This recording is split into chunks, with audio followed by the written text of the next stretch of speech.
যিশুর স্বীকৃতি লাভে যোহনের গভীর আনন্দ। যোহন 3 অধ্যায় 22 থেকে 30 পদ। এরপরে যিশু তাঁর শিষ্যদের নিয়ে জুদেয়ার গ্রামাঞ্চলে গেলেন।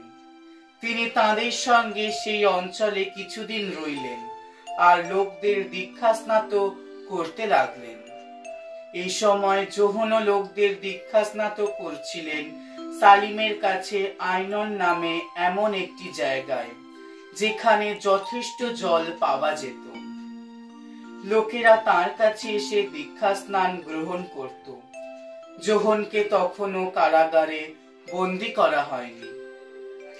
একদিন শুদ্ধিক্রিয়ার প্রসঙ্গ নিয়ে একজন ইহুদির সঙ্গে যোহনের কয়েকজন শিষ্যের তর্ক হলো।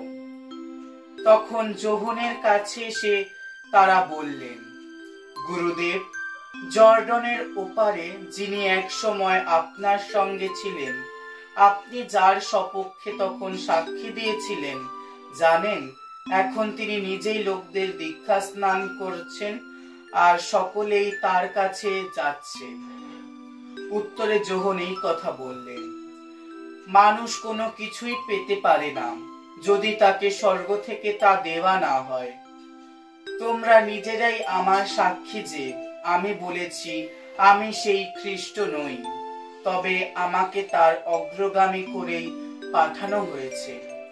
যে বর, কোনে তো তারই, আর বরের বন্ধু যে পাশেই থাকে আর বরের কথা শোনে, সে তো বরের গলা শুনে গভীর আনন্দই পায়।